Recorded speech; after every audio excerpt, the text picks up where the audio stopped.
ከ11 ዓመታት በኋላ የወጣው እውነት ኤርሚያስ አስፋው የሁለተኛ አልበሙን ካሴቶች ለምን ሽንት ቤት ከተታቸው? የናዝሬቱ አልማዝ ኤርሚያስ አስፋው በቁም ሳይሰማ በሞት የነገሰው የልረሳሽ አልቻልኩም ባለቤት ልረሳሽ አልቻልኩም። ሰው በሰው መተካት ያቃተው ጎኑን ይዞ ምን ተክቼ ልርሳሽ እያለ የልጅነት ፍቅሩን መውደዴ እያለ አፍቃሪው ኤርሚ ከሚጠይቅበት ከዚህ ድንቅ ዜማ በስተጀርባ ያለው እውነተኛ የፍቅር ታሪክና አርቲስቱን ለሞት የዳረገው ብልጭ ብሎ የከሰመ ህይወቱ ምን ይመስላል ብለን ጠይቀን ሆድ የሚያላውሰውን ትክክለኛውን የአርቲስቱን የፍቅር ታሪክ ይዘንላችሁ ከልጅነት የአበባ ፍቅሩ እስከ ጉልምስናው የአርቲስቱን የፍቅር ታሪክ ተከትለን እስከ መቃብር እንደርሳለን። መብሰክሰክ መንደዴን ማን ባየልኝ ደርሶ ብሎ ነበር ኤርሚ። ከረፈደም ቢሆን ከሱ ስቃይ ኢሚንቷንም ቢሆን የአርቲስቱን መብሰክሰክ መንደዱን በዚህ ጥንቅራችን ልንቃኘውና አርቲስቱን ልንዘክረው ወደናል። የምንወዳችሁ ከናንተ የሚጠበቀው እንደተለመደው ላይክና ሰብስክራይብ የሚሉ ነጭና ቀይ ቀለሞችን መታ ያደረጋችሁ አብራችሁኝ ጥቂት ዝለቁማ። ልረሳሽ አልቻልኩም። ብዙዎች መጽሐፍ የሆነ ሙዚቃ የሚሉት የኤርሚያስ አስፋው ልረሳሽ አልቻልኩም ነጠላ ዜማ ከዜማው በስተጀርባ እውነተኛና ልብ የሚሰብር ህይወት ታሪክ ደብቋል። ይህ ዘፈን ዝም ብሎ የቃላት ድርድር ሳይሆን የአንድ ወጣት አርቲስት የተኖረ ስቃይ ነው። ኤርሚያስ ከአንዲት ሴት ጋር የፍቅር ግንኙነት ውስጥ ነበረ። ፍቅራቸውም እንዲሁ በዋዛ ከመንገድ የተጀመረ ሳይሆን ከልጅነት አድጎ ለብዙ ዓመታት የዘለቀ ግንኙነት ነበረ።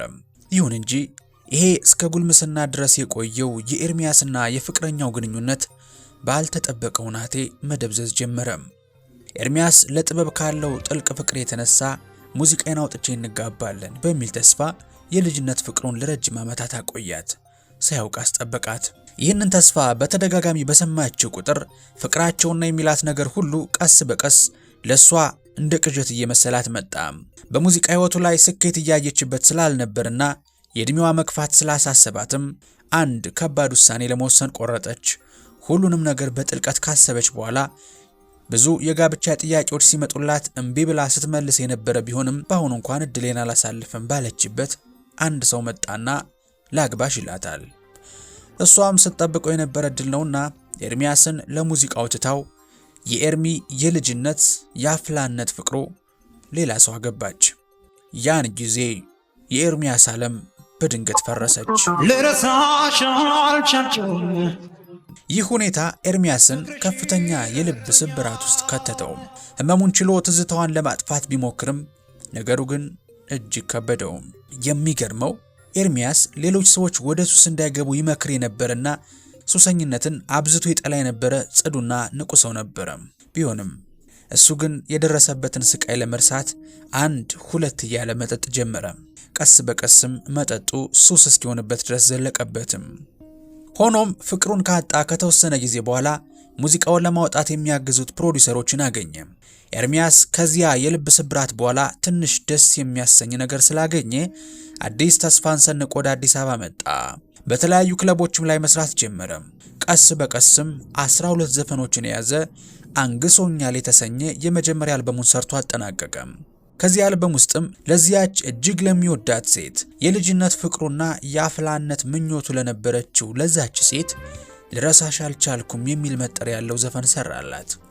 ይህ ዘፈን ትዝታ ለሆነችበት ፍቅሩ የተዘፈነ ቢሆንም እሷ ግን በዚያን ጊዜ ላትመለስ ርቃ ሄዳ ነበር። ልለይሻል ፍቅር ኤርሚያስ ሙሉ አልበሙን ከመልቀቁ በፊት ልረሳሽ አልቻልኩም የሚለውን ዘፈን ለቀቀው። ይህ ዘፈን በወቅቱ በሰዎች ዘንድ በከፊል መደመጥ ጀመረ። ኤርሚያስም ይህ ጅማሬ ለአልበሙ ስኬት ትልቅ በር ይከፍትልኛል፣ ስሜንም ይገነባልኛል የሚል ከፍተኛ ተስፋ ነበረው። በመጨረሻም ኤርሚያስ አልበሙን ሰርቶ ሲጨርስ የውስጡ ህመም በስራው የሚሳካለት መስሎት ነበር። ነገር ግን ያላሰበው ያልጠበቀው እጅግ ከባድ ነገር ነበር የገጠመው። ህይወት በድጋሜ ፊቷን አዞረችበት። ያን ሁሉ የደከመበት የአልበሙ ካሴት ፍቅሩን የሰዋበት የሙዚቃ ፍቅሩ ፍሬ በወቅቱ በሰዎች ዘንድ ምንም ሊደመጥ አልቻለም። በዚህ ምክንያት ኤርሚያስ የመጨረሻ ተስፋ መቁረጥ ውስጥ ወደቀ። የባሰ ሱስ ውስጥ ዘልቆ ገባ። በቁጭትና በምሬትም የደከመባቸውን ካሴቶች በሙሉ ሰብስቦ ሽንት ቤት ውስጥ ከተታቸው። ቀናት በቀናት እየተተኩ ሲሄዱ የኤርሚያስ የመጠጥ ሱስ እየበረታ መጣ። በመጨረሻም አዳማ ካፈራቻቸው ታዋቂ ድምፃውያን አንዱ የነበረው ኤርሚያስ አስፋው በመጠጥ ምክንያት በተከሰተ የጉበት ኢንፌክሽን ለ2 ዓመታት በበሽታ ሲማቀቅ ቆይቶ በወጣትነቱ ፍቅሩንም ሙዚቃውንም ሱሱንም ሁሉን ትቶ እስከ ወዲያኛው አሸለበ።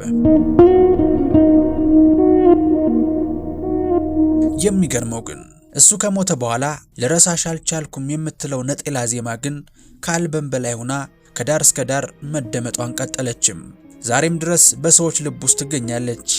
አንዲት ነጠላ ዘፈን ያንድ ሙሉ አልበም ያህል ተደመጠች። አሁን ላይ ማንኛውም ሰው ይህንን ዘፈን ሲሰማ በውስጡ የማያውቀው የሚረብሽ ስሜት ይሰማዋል። በትዝታና በናፍቆት ውስጥ ይዘፈቃል። ምን ነው ቢሉ የኤርሚ ልብ በአንድ ወቅት እንዲህ በናፍቆትና እንደ ጉም በሆነ ተስፋ ደግሞም በማይለቅ ትዝታ ተተብትባ ሳለ ነበረ ይቺ ሙዚቃ የጣሩ ጭማቂ ሆና ድንገት ጠብ ብላ የብዙዎችን ልብ ፈንቅላ መግባት የቻለችው። ብዙ ጊዜ ድንቅ ድምፃውያን ለዘፈኖቻቸው መነሻ የሆነውን ምክንያት ይጠየቃሉ። የኤርሚያስ አስፋው ልረሳሽ አልቻልኩም ዜማ ግን መነሻው ምናብ ሳይሆን የራሱ የእውነተኛ ህይወት ታሪኩ ነው። ታሪኩን ብዙዎች ሲሰሙ ለካ እንደ የሚጻፍለት ጽኑ ፍቅር በእውነተኛ ዓለም አለ እንዲሉ ያደርጋቸዋል። ኤርሚያስ የኖረውን ነው የዘፈነው። ዘፈኑን ለሰማው ጥልቅ የትዝታ ባህር ውስጥ ይከታል። ምን ተክቼ ልርሳ መውደዴን በምን ሰው በሰው መተኪያ አላገኘም ጎኔ። ይህ ስንኝ የፍቅርን ልዩነት ይገልጻል። አንቺን የሚተካሽ ሌላ ሰው በምድር ላይ አላገኘውም፣ እንዴትስ ሌላ ሰው ወድጄ አንቺን ልርሳሽ በማለት ፍቅረኛው ለሱ ብቸኛውና ምትክ የሌላት መሆኗን ይገልጻል። ኃያል ጽኑ ፍቅርሽ ጀግኖ ይሏል፣ ቅስምንም ሰባብሮ ናፍቆትሽ ሰው ጥሏል። እዚህ ጋር ፍቅርን እንደ አንድ ኃይለኛ ተዋጊ ይገልጸዋል።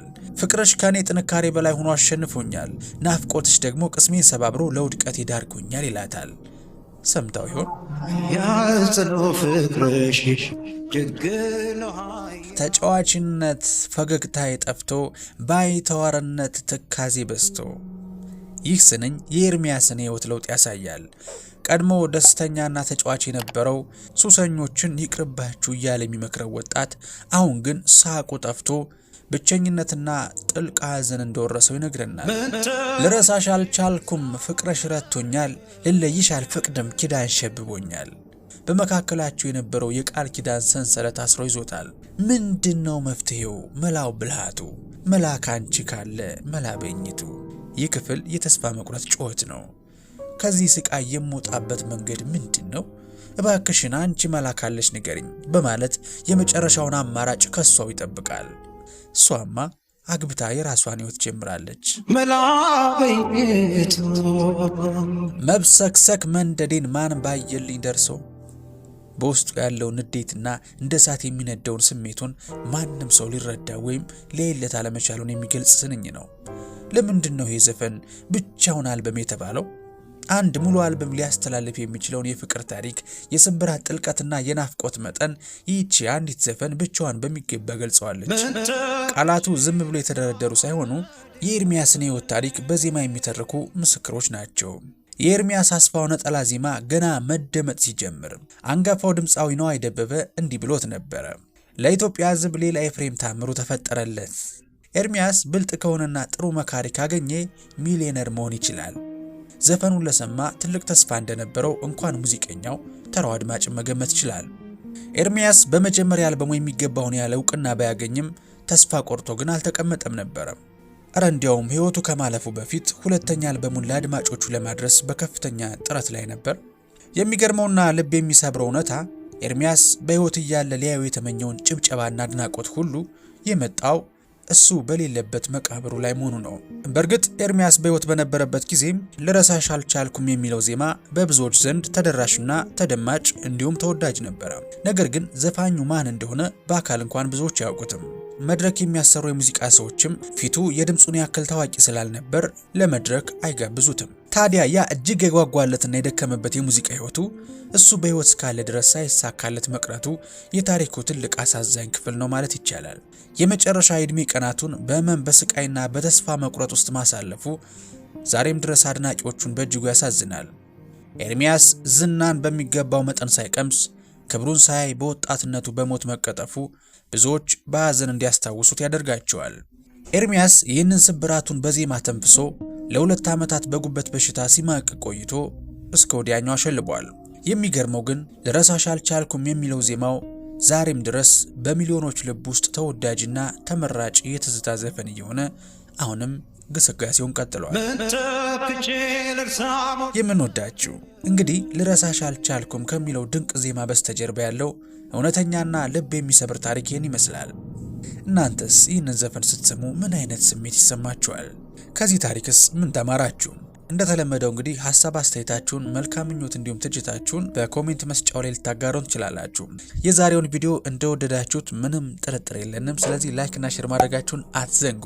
ልረሳሽ አልቻልኩም የተሰኘውን የአልበም ያክል ትርጉም ያለውን ብሎም ከአልበም በላይ የተሰማውን ይህንን ሙዚቃ የሰጠንን የአርቲስት ኤርሚያስን ነፍስ ይማርልን እያልን ለእናንተ ለምንወዳችሁ ተመልካቾቻችን ደግሞ ጥንቅራችንን እስከ ማብቂያው ስለታደማችሁልን ላቅ ያለ ልባዊ ምስጋና እንጀባ እያልኳችሁ በቀጣይ በተሻለ ቪዲዮ እስከምንገናኝ ሰላማችሁ ብዝት ይበልልኝ። ቸር ቆዩልኝ።